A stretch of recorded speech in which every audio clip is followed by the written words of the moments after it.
ಮನದ ನಿನಾದಕ್ಕೆ ಏನೆಂದು ಹೆಸರಿಡಲಿ ಭಾಗ 56. ವಿಕ್ಕಿ, ಏನು ಮಾತಾಡ್ತಿದ್ದೀಯಾ? ಓಡಿ ಹೋಗಿ ಮದುವೆಯಾಗುವುದು ಎಂದರೆ ಹುಡುಗಾಟ ಎಂದು ತಿಳಿದಿದ್ದೀಯಾ? ನಮ್ಮಿಬ್ಬರದು ಇನ್ನೂ ಓದು ಕೂಡ ಮುಗಿದಿಲ್ಲ. ಓಡಿ ಹೋಗುವುದು ಒಂದನ್ನು ಬಿಟ್ಟು ನಿನ್ನ ಮನೆಯಲ್ಲಿ ವಿಷಯ ಹೇಳಿ ಹೇಗಾದರೂ ಮಾಡಿ ಮದುವೆ ನಿಲ್ಲಿಸು. ತ್ರಿಷಾ, ನನ್ನ ಮಾತು ಕೂಡ ಯಾಕೆ ನಿನಗೆ ಅರ್ಥ ಮಾಡ್ಕೋತಿಲ್ಲ? ಈಗ ನಾನು ಮನೆಯಲ್ಲಿ ಹೇಳಿದ್ರು ಕೂಡ ನಿಮ್ಮ ಮನೆಯವರು ಈ ಮದುವೆಗೆ ಒಪ್ಪುತ್ತಾರೆ ಎಂದು ತಿಳಿದಿದ್ದೀಯಾ? ದೊಡ್ಡ ಗಲಾಟೆಯಾಗಿ ನಿನ್ನನ್ನು ಈಗ ನೋಡಿಕೊಂಡಿರುವ ಹುಡುಗನಿಗೆ ಕೊಟ್ಟು ಮದುವೆ ಮಾಡ್ತಾರೆ ಅಷ್ಟೇ. ನೋಡು, ನಿನಗೆ ನಾನು ಬೇಕು ಅಂದರೆ ನಾನು ಹೇಳಿದ ಹಾಗೆ ಕೇಳು, ಇಲ್ಲದಿದ್ದರೆ ನಿಮ್ಮ ಮನೆಯಲ್ಲಿ ತೋರಿಸಿದ ಹುಡುಗನನ್ನು ಮದುವೆಯಾಗು. ವಿಕ್ಕಿ, ಯಾಕೆ ನನ್ನನ್ನು ಇಕ್ಕಟ್ಟಿನ ಪರಿಸ್ಥಿತಿಯಲ್ಲಿ ಸಿಲುಕಿಸುತ್ತಿದ್ದೀಯಾ? ಸ್ವಲ್ಪ ಮುಂದಾಲೋಚನೆ ಮಾಡು. ಮದುವೆ ಏನೋ ಆಗಿ ಆಮೇಲೆ ಮುಂದೆ ಏನು ಮಾಡುವುದು?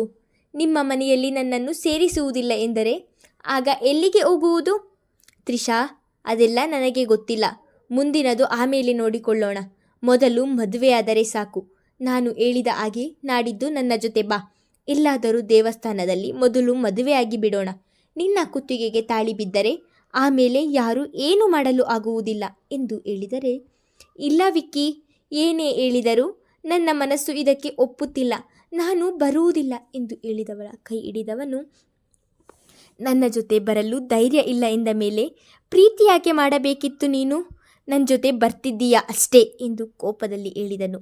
ಅದಾಗಲೇ ಆ ಹುಡುಗಿ ಕಣ್ಣಲ್ಲಿ ನೀರು ತುಂಬಿಕೊಂಡು, ನನ್ನನ್ನು ಬಿಡು ವಿಕ್ಕಿ, ನಾನು ಬರುವುದಿಲ್ಲ ಎಂದು ಹೇಳುತ್ತಿದ್ದಳು. ಇವರಿಬ್ಬರು ಕಾಲೇಜಿನ ಗೋಡೆಯ ಮರೆಯಲ್ಲಿ ನಿಂತು ಮಾತನಾಡುತ್ತಿರುವುದನ್ನು ಬೇರೆ ತರಗತಿಗೆ ಹೋಗಬೇಕು ಎಂದು ಅಲ್ಲಿಯೇ ಹಾದು ಹೋಗುತ್ತಿದ್ದಂತಹ ಮಹರ್ಷಿಯ ಕಿವಿಗೆ ಬಿದ್ದು ಅಲ್ಲಿಯೇ ನಿಂತು ಇಬ್ಬರ ಮಾತುಗಳನ್ನು ಕೇಳುತ್ತಿದ್ದನು.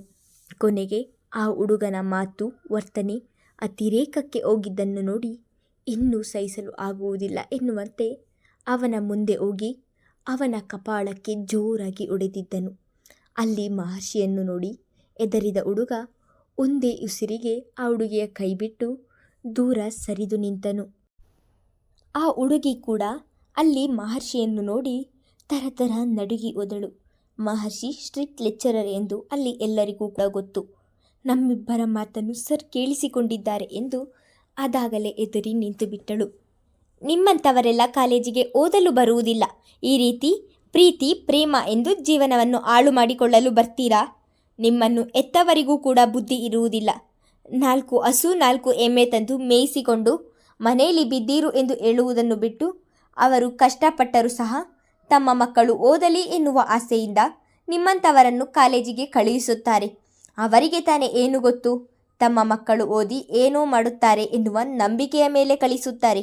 ಆದರೆ ಆ ಮಕ್ಕಳು ಓದುವುದೊಂದನ್ನು ಬಿಟ್ಟು ಬೇರೆ ಎಲ್ಲವನ್ನೂ ಮಾಡ್ತಾರೆ ಎಂದು ಮಹರ್ಷಿ ಇಬ್ಬರಿಗೂ ಜೋರಾಗಿ ಬೈಯುತ್ತಿದ್ದರೆ ಇಬ್ಬರು ಬಗ್ಗಿಸಿದ ತಲೆಯನ್ನು ಎತ್ತಲೇ ಇಲ್ಲ. ವಿಕ್ಕಿ ಹಾಗೂ ತ್ರಿಷಾ ಮಹರ್ಷಿ ಹೋಗುವಂತಹ ಕಾಲೇಜಿನ ವಿದ್ಯಾರ್ಥಿಗಳು. ಇಬ್ಬರು ಕೂಡ ಕೊನೆಯ ವರ್ಷದ ಡಿಗ್ರಿ ಓದುತ್ತಿದ್ದಾರೆ. ಮಹರ್ಷಿ ಮಾತನಾಡುವುದನ್ನು ನಿಲ್ಲಿಸುತ್ತಿದ್ದ ಹಾಗೆ ವಿಕ್ಕಿ ಸ್ವಲ್ಪ ಧೈರ್ಯ ತಂದುಕೊಂಡವನು, ಸರ್, ನಾವಿಬ್ಬರು 2 ವರ್ಷದಿಂದ ಪ್ರೀತಿಸುತ್ತಿದ್ದೇವೆ ಎಂದು ಮೇಲು ಧ್ವನಿಯಲ್ಲಿಯೇ ಹೇಳಿದನು. ಪ್ರೀತಿಸುತ್ತಿರುವುದಕ್ಕೆ ಅಲ್ವಾ ಈಗ ಓಡಿ ಹೋಗಿ ಮದುವೆಯಾಗೋಣ ಎಂದು ಹೇಳುತ್ತಿರುವುದು? ಸರಿ, ಹೋಗಿ ದೇವಸ್ಥಾನದಲ್ಲಿ ಮದುವೆಯಾಗ್ತೀರಾ. ಆಮೇಲೆ ಮುಂದೆ ಏನು ಮಾಡ್ತೀಯಾ? ಆ ಹುಡುಗಿಯನ್ನು ಹೇಗೆ ಸಾಕ್ತೀಯಾ? ನಿನ್ನ ಓದು ಕೂಡ ಇನ್ನೂ ಮುಗಿದಿಲ್ಲ. ಈಗ ನಿನಗೆ ಯಾವ ಕೆಲಸ ಸಿಗುತ್ತದೆ? ಪ್ರೀತಿ ಮಾಡಿ ಮದುವೆಯಾಗುವುದು ದೊಡ್ಡದಲ್ಲ. ಹಾಗೆ ಆ ಹುಡುಗಿಯೇ ಬೇಕು ಬೇಡಗಳನ್ನು ಕೂಡ ನೀನು ನೋಡಿಕೊಳ್ಳಬೇಕು. ನಿಮ್ಮಂಥವರನ್ನು ನಾನು ಎಷ್ಟು ಜನರನ್ನು ನೋಡಿಲ್ಲ. ಹೀಗೆ ಮನೆ ಬಿಟ್ಟು ಓಡಿ ಹೋಗಿ ಮದುವೆಯಾಗೋದು, ಆಮೇಲೆ ಮನೆಯಿಂದ ತೆಗೆದುಕೊಂಡು ಹೋದ ದುಡ್ಡು ಖರ್ಚಾಗುವವರೆಗೂ ತಿರುಗಾಡಿ ಆಮೇಲೆ ಜಗಳ ಅಂತ ಇಬ್ಬರು ಸೂಸೈಡ್ ಮಾಡಿಕೊಳ್ಳುವುದು ಅಥವಾ ಅವರವರ ಮನೆಗೆ ಹೋಗುವುದು. ನಿಮಗೆಲ್ಲ ಮನೆಯ ಜವಾಬ್ದಾರಿ ಇದ್ದ ಅಥವಾ ಮುಂದಿನ ಜೀವನ ಹೇಗೆ ಎನ್ನುವ ಆಲೋಚನೆ ಇದ್ದಿದ್ದರೆ ಈ ರೀತಿ ಮಾಡುವುದಿಲ್ಲ. ಈ ರೀತಿ ಬುದ್ಧಿವಾದ ಹೇಳುತ್ತಿರುವ ಮಹರ್ಷಿಯನ್ನು ನೋಡಿ ಆ ಹುಡುಗನಿಗೆ ಕೋಪ ಬಂದು ಬಿಟ್ಟಿತ್ತು. ಆದರೆ ತನ್ನ ಲೆಕ್ಚರರ್ ಮೇಲೆ ಆ ಕೋಪವನ್ನು ತೋರಿಸಲು ಸಾಧ್ಯವೇ? ಇಲ್ಲ ಸರ್, ನಾನು ಆಗಲ್ಲ. ಯಾವುದೇ ಕಾರಣಕ್ಕೂ ಅವಳನ್ನು ಬಿಡುವುದಿಲ್ಲ. ತುಂಬ ಪ್ರೀತಿಸುತ್ತಿದ್ದೇನೆ ಎಂದು ಕತ್ತು ಬಗ್ಗಿಸಿಯೇ ಹೇಳಿದ. ಒಳ್ಳೆಯದು. ಒಂದು ಕೆಲಸ ಮಾಡು. ಆ ಹುಡುಗಿ ಹೇಳಿದ ಹಾಗೆ ಅವರ ಮನೆಗೆ ವಿಷಯ ತಿಳಿಸಿ ನಾನು ಓದು ಕೆಲಸ ಸಿಗುವವರೆಗೂ ನಿಮ್ಮ ಮಗಳಿಗೆ ಮದುವೆ ಮಾಡಬೇಡಿ, ನಾನೇ ಅವಳನ್ನು ಮದುವೆಯಾಗುತ್ತೇನೆ ಎಂದು ಹೇಳು. ನಿನ್ನ ಕಾಲ ಮೇಲೆ ನೀನು ನಿಂತ ಮೇಲೆ ಅವಳನ್ನು ಹೋಗಿ ಮದುವೆಯಾಗು ಎಂದರೆ ಆ ಹುಡುಗ ಏನನ್ನೂ ಮಾತನಾಡದೆ ಸುಮ್ಮನೆ ನಿಂತುಬಿಟ್ಟನು. ನಂತರ ಆ ಹುಡುಗಿಯ ಕಡೆ ತಿರುಗಿದ ಮಹರ್ಷಿ, ನೋಡು ತ್ರಿಷಾ, ಹೆತ್ತವರು ಯಾರು ಮಕ್ಕಳ ಜೀವನ ಹಾಳಾಗಲಿ ಎಂದು ಬಯಸುವುದಿಲ್ಲ. ಅವರು ಏನೇ ಮಾಡಿದರೂ ನಿನ್ನ ಒಳ್ಳೆಯದಕ್ಕೆ. ನಿನ್ನ ಮನೆಯಲ್ಲಿ ನಿನಗೆ ಈಗಲೇ ಮದುವೆ ಮಾಡಬೇಕು ಎಂದು ಯೋಚಿಸಿದ್ದಾರೆ. ಆದರೆ ಅವನಿಗೆ ಅವರ ಮನೆಯಲ್ಲಿ ಇನ್ನೂ 6-7 ವರ್ಷ ಮದುವೆ ಮಾಡುವುದಿಲ್ಲ. ಹೇಳುವಷ್ಟು ಹೇಳಿದ್ದೇನೆ, ಇದರ ಮೇಲೆ ನಿನ್ನಿಷ್ಟ ಎಂದವನು ಗೋ ಟು ದಿ ಕ್ಲಾಸ್ ಎಂದಿದ್ದನು. ಮಹರ್ಷಿಯ ಮಾತನ್ನು ಕೇಳಿ ಇಳಿಯುತ್ತಿದ್ದ ಕಣ್ಣೀರನ್ನು ತೊಡೆದುಕೊಂಡು ಆ ಹುಡುಗಿ ಅಲ್ಲಿಂದ ಹೊರಟಿದ್ದಳು. ಇನ್ನೊಮ್ಮೆ ಕಾಲೇಜಿನಲ್ಲಿ ಈ ರೀತಿ ಏನಾದರೂ ನೋಡಿದರೆ ಪ್ರಿನ್ಸಿಪಲ್ಗೆ ಕಂಪ್ಲೇಂಟ್ ಮಾಡಬೇಕಾಗುತ್ತದೆ, ಹೊರಡು ಇಲ್ಲಿಂದ ಎಂದು ವಿಕ್ಕಿಗೆ ಬೈದು ಅಲ್ಲಿಂದ ಹೊರಟನು. ಇದೊಂದು ಘಟನೆ ಮಹರ್ಷಿಯ ಬದುಕನ್ನೇ ಬದಲಾಯಿಸುವುದು ಎಂದು ತಿಳಿದಿಲ್ಲ ಅವನಿಗೆ. ಹಲೋ, SI ಪಾರ್ಥ ಅವರ ಮಾತನಾಡುತ್ತಿರುವುದು? ಠಾಣೆಯಲ್ಲಿ ಕುಳಿತಿದ್ದವನು ತನ್ನ ಫೋನಿಗೆ ಬಂದ ಕರೆ ಸ್ವೀಕರಿಸುತ್ತಿದ್ದ ಹಾಗೆ ಅತ್ತಲಿಂದ ಕೇಳಿದರು. ಅಶಲ ಧ್ವನಿಯಲ್ಲಿ ಕೇಳಿ ಹೌದು ಎಂದನು. ಸರ್, ನಾನು ಕಾಲೇಜಿನ ಪ್ರಿನ್ಸಿಪಲ್ ಮಾತನಾಡುತ್ತಿರುವುದು. ನಮ್ಮ ಕಾಲೇಜಿನ ಸ್ಟೂಡೆಂಟ್ಸ್ ಜಗಳ ಮಾಡಿಕೊಂಡಿದ್ದಾರೆ. 2 ಗುಂಪುಗಳ ನಡುವೆ ಜೋರಾಗಿ ಗಲಾಟೆಯಾಗುತ್ತಿದೆ ಸರ್. ನಾವು ಎಷ್ಟೇ ಕಂಟ್ರೋಲ್ ಮಾಡಲು ಪ್ರಯತ್ನ ಮಾಡುತ್ತಿದ್ದರೂ ಆಗುತ್ತಿಲ್ಲ. ಪ್ಲೀಸ್ ದಯವಿಟ್ಟು ಬೇಗ ಬನ್ನಿ ಎಂದು ಒಂದೇ ಉಸಿರಿಗೆ ಹೇಳಿದವರ ಮಾತು ಕೇಳಿ ಈಗಲೇ ಬರ್ತೀನಿ ಎಂದು ಹೇಳಿ ಕಾಲೇಜು ಹತ್ತಿರವೇ ಇದ್ದಿದ್ದರಿಂದ ತನ್ನ ಪೇದೆಗಳನ್ನು ಕರೆದುಕೊಂಡು ಅಲ್ಲಿಂದ ಹೊರಟನು ಪಾರ್ಥ. ಅವನು ಅಲ್ಲಿಗೆ ಹೋಗುವ ವೇಳೆಗಾಗಲೇ ಪರಿಸ್ಥಿತಿ ಬಹಳ ವಿಕೋಪಕ್ಕೆ ಹೋಗಿತ್ತು. 2 ಗುಂಪುಗಳ ನಡುವೆ ಜೋರಾಗಿಯೇ ಗಲಾಟೆಯಾಗುತ್ತಿತ್ತು. ಕೆಲವು ವಿದ್ಯಾರ್ಥಿಗಳು ಕೈಯಲ್ಲಿ ಕೋಲು ಹಿಡಿದು ಹೊಡೆದಾಡುತ್ತಿದ್ದರು. ಇನ್ನು ಕೆಲವರು ಕೈಗೆ ಸಿಕ್ಕ ವಸ್ತುಗಳಿಂದಲೇ ಹೊಡೆದಾಡುತ್ತಿದ್ದರು. ವಿದ್ಯಾರ್ಜನೆ ಮಾಡುವ ಕೇಂದ್ರ ಇಂದು ರಣರಂಗವಾಗಿತ್ತು.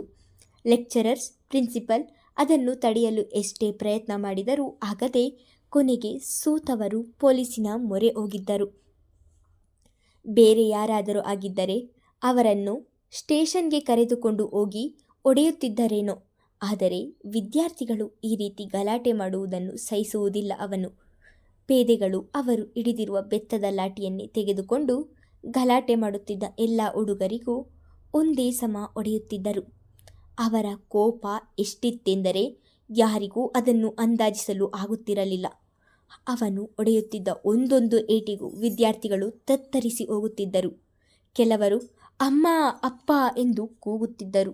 ಇನ್ನು ಕೆಲವು ವಿದ್ಯಾರ್ಥಿಗಳು ಪೊಲೀಸಿನವರು ಬಂದರೂ ಸಹ ಹೆದರದೆ ಆ ಗಲಾಟೆಯನ್ನೇ ದ್ವೇಷವನ್ನಾಗಿ ಮಾಡಿ ಇವನಿಂದಲೇ ಇಷ್ಟೆಲ್ಲ ಆಗಿದು ಎಂದು ಯೋಚಿಸಿ ಒಂದು ಹುಡುಗ ಇನ್ನೊಬ್ಬನಿಗೆ ಹೊಡೆಯಲು ಹೋಗಿದ್ದನು. ಅವನು ತಪ್ಪಿಸಿಕೊಂಡು ಪಾರ್ಥ ಕೋಪದಲ್ಲಿ ಹೊಡೆಯುತ್ತಿರುವುದನ್ನೇ ನೋಡುತ್ತಾ ಭಯದಲ್ಲಿ ನಿಂತಿದ್ದ ಅಹನಾಳ ಹಿಂದೆ ಹೋಗಿದ್ದನು.